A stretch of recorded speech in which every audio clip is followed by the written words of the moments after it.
Baik, Assalamualaikum warahmatullahi wabarakatuh.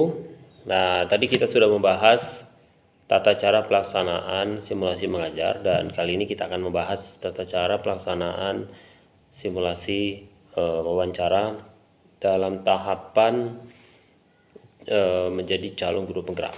Nah, untuk masuk ke sesi wawancara ini perlu diketahui antara simulasi mengajar dengan wawancara itu terpisah, Bapak Ibu ya. Jadi simulasi mengajar itu waktunya berbeda, kemudian wawancaranya juga berbeda. Nah, kali ini kita akan fokus membahas tentang wawancara, sedangkan untuk simulasi mengajarnya ada di video sebelumnya. Yang pertama, tata cara pelaksanaan wawancara. Yang perlu Bapak Ibu ketahui, seleksi wawancara dilakukan secara daring menggunakan aplikasi GIMAT. Nah, Bapak Ibu ya. Jadi kalau tadi mengajarnya tetap dengan GIMAT, jadi simulasi wawancara juga, seleksi wawancara juga menggunakan aplikasi GIMAT. Jadwal dan tautan Google Meet akan tersedia melalui SIM PKB Bapak Ibu di dashboard seleksi wawancara. Kemudian diharapkan Bapak Ibu hadir 5 menit sebelum pelaksanaan wawancara. Nah, jika kita belum bisa masuk ke ruang meeting daring, mohon menunggu dan akan dicoba lagi begitu ya. Karena kenapa? Karena biasanya beruntun. Kalau kita dapat pukul 10.00 itu dan pukul 9.45 tadi ada lagi yang sudah ada jadwal gitu. Jadi mungkin kita kalau masuk lebih awal itu tidak bisa masuk memang. Kenapa? Karena memang asesornya itu sedang ada di room yang lain. Karena ada kandidat lain yang sedang seleksi, begitu Bapak Ibu ya. Kemudian, nah untuk Bapak Ibu yang akan melaksanakan seleksi wawancara, diharapkan pertama itu mempersiapkan jaringan internet yang baik dan stabil. Kemudian Bapak Ibu juga hendaknya juga menyiapkan laptop dengan kamera video dan mikrofon yang baik, atau perangkat elektronik, tablet, smartphone dan yang dapat melakukan panggilan video. Kemudian Bapak Ibu juga bisa melakukan panggilan video dengan aplikasi Google Meet. Jadi Bapak Ibu kalau misalnya menggunakan laptop itu kan bisa langsung connect ke Google Meet. Tapi kalau menggunakan HP atau handphone itu mesti harus diinstal dulu di Play Store Bapak Ibu ya. Jadi pastikan, jadi kita bisa menggunakan dua perangkat, HP bisa, laptop bisa. Yang mana efektif itu tergantung kebutuhan Bapak Ibu. Kalau saya kemarin di HP bisa, di laptop juga bisa, tapi saya pakai laptop gitu. Kemudian yang ketiga, selanjutnya maksudnya, pastikan komputer, laptop atau perangkat elektronik yang kita gunakan memiliki daya baterai yang cukup atau untuk selama melakukan sesi wawancara. Jadi pastikan juga baterainya mencukupi, jangan sampai nanti pas di tengah-tengah perjalanan mati begitu ya. Kemudian meletakkan komputer atau perangkat elektronik yang mampu menangkap suara dan gambar kita dengan baik. Nah, kayak sekarang, pastikan bahwasanya suara, gambar itu bisa didengar dengan baik oleh asesor. Kemudian jangan lupa juga kita untuk melakukan latihan panggilan video dengan orang lain seperti halnya yang tadi saya sampaikan di video sebelumnya, yaitu dengan cara melakukan panggilan video dengan orang lain. Untuk apa? Untuk memastikan kualitas suara video dalam panggilan itu, sehingga nanti pada saat kita melaksanakan seleksi wawancara itu sudah dapat diantisipasi semuanya. Nah Bapak Ibu, untuk diketahui, wawancara ini akan berlangsung kurang lebih 60 menit Bapak Ibu ya, dimana kandidat akan diwawancari oleh dua tim asesor. Nah, tim asesor saya waktu simulasi seleksi wawancara itu berasal dari mana beliau ya? Dari Jakarta dan dari Sulawesi kalau salah ya. Tapi Bapak Ibu juga tidak perlu tahu dari mana beliau. Saya kebetulan waktu itu karena ngobrolnya asik jadi tahu beliaunya dari Sulawesi ya, yang jauh itu. Kemudian selama wawancara, Bapak Ibu diharapkan untuk memberikan jawaban berdasarkan pengalaman dan pengetahuan yang dimiliki. Maksudnya adalah sesuai dengan apa adanya. Dan yang terakhir adalah untuk persiapannya ini, jika terjadi kendala teknis Bapak Ibu ya, Bapak Ibu dapat melaksanakan seleksi wawancara dengan cara dapat melaporkan masuk kami ke tim pemantau melalui SIM PKB kita atau melalui email. Kalau ada kendala teknis itu misalnya apa, lampu mati, tidak dicas HP-nya atau apa bagaimana, atau terkendala teknis yang lain lah. Jadi segala sesuatunya itu bisa disampaikan dengan tim pemantau kita. Tim pemantau kita insya Allah akan memberikan dan akan memfasilitasi kita. Dan perlu Bapak Ibu ketahui bahwasanya tim pemantau kita pada saat wawancara dan tim pemantau kita pada saat simulasi mengajar itu berbeda. Jadi jangan sampai nanti salah menghubungi orang. Baik, kalau begitu bagaimana strategi agar kita sukses dalam wawancara?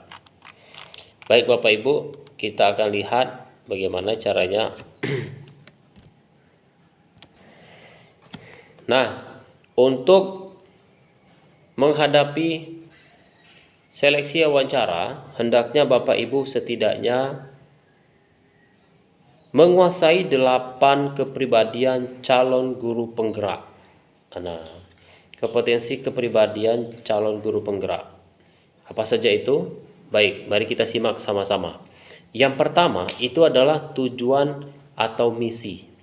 Maksudnya apa Bapak Ibu? Maksudnya adalah menjalani panggilan hidup sebagai pengajar yang memberi dampak positif secara luas baik bagi anak didik maupun lingkungan sekitar, sehingga terjadi proses transformasi yang menunjukkan kemajuan positif bagi diri sendiri maupun anak didik dan lingkungan sekitar. Jadi yang pertama adalah tujuan atau misi, itu kepribadian yang pertama. Jadi Bapak Ibu harus memahami tujuan misi. Lebih sederhananya lagi adalah dampak positif yang kita lakukan pada diri sendiri, pada murid dan lingkungan sekitar. Itu secara ringkas ya Bapak Ibu ya. Oke, yang kedua apa? Yang kedua adalah membangun hubungan yang positif Bapak Ibu. Membangun hubungan yang positif. Itu maksudnya apa? Maksudnya adalah mengembangkan dan menggunakan hubungan kolaboratif untuk memfasilitasi pencapaian tujuan kerja sebagai pengajar. Jadi secara ringkas, kompetensi kedua yang harus dimiliki oleh calon guru penggerak itu adalah membangun hubungan yang positif. Dalam artian itu kita membangun kolaborasi terhadap orang lain. Jadi Bapak Ibu harus menguasai kompetensi ini, yaitu mengembangkan dan menggunakan hubungan kolaboratif. Intinya begitu ya.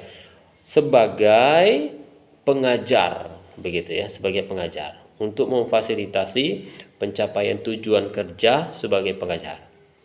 Itu ya. Kami pikir Bapak Ibu pasti akan mudah memahami apa saja hubungan kolaboratif.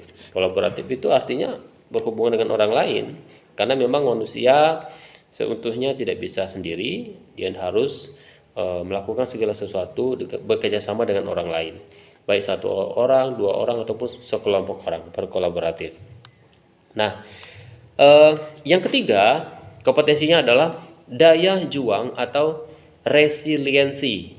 Daya juang atau resiliensi ini adalah sebagai pengajar yang tadinya itu sudah kolaboratif, itu akan terus berupaya fokus dan positif saat mencapai tujuan yang ingin dicapai, serta bangkit kembali saat menghadapi kegagalan mencapai tujuan. Itu daya juang Bapak Ibu. Jadi kompetensi sebagai calon guru penggerak adalah karena kita sudah berkolaborasi tadi begitu untuk mencapai tujuan sebagai pengajar yang baik, pasti akan menemukan banyak sekali tantangan-tantangan yang kita hadapi. Nah, sebagai pengajar yang baik, maka bagaimana caranya agar kita dapat keluar dari masalah itu dan dapat keluar dari masalah dan mencapai tujuan yang ingin kita capai. Itu adalah daya juang atau resiliensi. Nah, ini adalah kompetensi calon guru penggerak yang harus Bapak Ibu kuasai sebagai bahan dari wawancara. Ini muatannya ya Bapak Ibu ya. Dan yang keempat adalah inisiatif untuk mengambil tindakan. Nah, apa itu? Sebagai pengajar yang bertindak sesegera untuk mencapai tujuan, melakukan tindakan untuk meraih sasaran yang melampaui persyaratan minimum, bersikap proaktif dan mandiri. Jadi, inisiatif untuk mengambil tindakan. Jadi, tidak segan-segan melakukan ada plan A. Tindakan plan A ini ternyata ada tantangannya. Daya juang kita terus untuk maju, bagaimana caranya agar terwujud. Ternyata tidak juga, maka kita melakukan tindakan mengambil plan B, misalnya begitu. Dengan plan B ini kita juga masih ada menghadapi tantangan dan rintangan. Maka terus kita sebagai pengajar yang baik ada daya juang di sini, atau resiliensi tadi, dan terus kita terus melakukan upaya-upaya. Tidak juga maka kita melakukan plan C. Jadi semuanya bisa dilakukan asal ada kemauan, begitu Bapak Ibu. Jadi dan tidak segan-segan kita melakukan sesuatu di luar hal yang sudah kita susun. Ini disebut dengan inisiatif untuk mengambil tindakan. Jadi begitu Bapak Ibu ya. Kami pikir 4 ini sudah menjadi hal yang luar biasa, karena Bapak Ibu sudah bisa untuk mengajukan permohonan sebagai guru penggerak. Artinya Bapak Ibu sudah cukup lama mengajar, karena di sini kan 5 tahun minimal, dan saya sangat yakin Bapak Ibu bisa menyampaikannya dengan baik, menyusun kata-kata yang tepat di depan asesor dan meyakinkan beliau. Nah, 4 pertanyaan ini itu akan dilayangkan oleh satu asesor saja. Maka satu asesor yang lainnya itu akan biasanya menanyakan 4 hal yang selanjutnya. Apa saja 4 hal yang selanjutnya itu? Baik, mari kita simak satu-satu ya. Yang kelima, tadi yang keempat. Sekarang yang kelima adalah pembelajaran yang berkelanjutan. Nah, pembelajaran yang berkelanjutan itu apa Bapak Ibu? Pembelajaran yang berkelanjutan itu adalah sadar akan area kekuatan dan area yang perlu diperbaiki sebagai pengajar. Aktif menemukan cara-cara yang efektif untuk terus mengembangkan dan memperbaiki diri melalui proses pembelajaran yang dilakukan secara terus-menerus. Kami ulang lagi, yang kelima adalah pembelajaran yang berkelanjutan. Artinya, kita sebagai guru itu menyadari di mana letak kekuatan kita, di mana juga kelemahan kita yang perlu terus untuk kita perbaiki. Kemudian aktif dan proaktif dan efektif dalam mengembangkan kekuatan yang kita miliki, dan senantiasa kita memperbaiki kesalahan-kesalahan yang perlu kita perbaiki, dan prosesnya itu secara berkelanjutan dan terus-menerus. Begitu Bapak Ibu maksudnya. Nah, Bapak Ibu bisa menjabarkan hal ini nanti di hadapan para asesor. Itu ya Bapak Ibu ya. Yang keenam adalah mengembangkan diri, mengembangkan orang lain. Nah, maksudnya apa? Mudah sekali dicerna ya, mengembangkan orang lain. Melibatkan diri dan berkomitmen dalam proses mengembangkan perilaku, keterampilan, atau pengetahuan spesifik yang dibutuhkan coach. Nah, yang dibutuhkan coachee, maaf maksud kami, yang dibutuhkan coachee. Nah, coachee di sini adalah bisa anak didik, rekan sejawat, pengajar, atau orang lain, serta memastikan munculnya sikap positif dari coachee. Coachee tadi adalah anak didik, rekan kerja, pengajar, atau orang lain yang kelak membantu dan menunjukkan dan menunjangnya untuk sukses di masa depan. Jadi maksudnya adalah mengembangkan orang lain di sini adalah melibatkan diri kita dan komitmen dalam pengembangan orang lain. Mengembangkan perilaku. Kita melihat misal gini ya.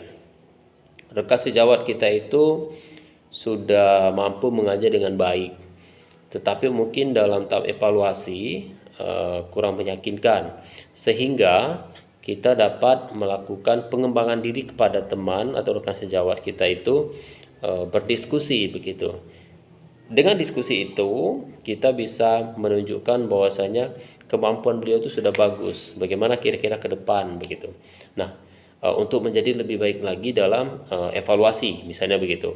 Nah, Bapak Ibu juga akan terbiasa nanti ketika lulus ketika masuk ke pendidikan, maksud kami pendidikan guru penggerak, nanti ada istilah coach untuk calon guru penggerak. Ada coachee, itu coachee adalah lawan bicaranya, bisa itu peserta didik, bisa itu murid, bisa itu orang lain. Orang lain di sini bisa orang tua atau rekan sejawat baik di sekolah ataupun di sekolah yang lain, maksudnya begitu.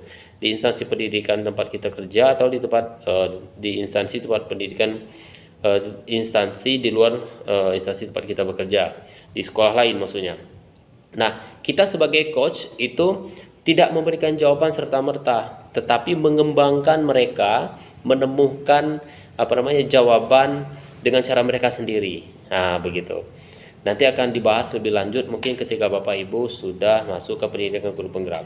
Namun di sini titik poinnya adalah melibatkan diri sendiri dan berkomitmen untuk mengembangkan perilaku, keterampilan, pengetahuan yang dibutuhkan oleh orang lain, begitu ya Bapak Ibu ya. Itu yang keenam. Yang ketujuh adalah kematangan etika Bapak Ibu.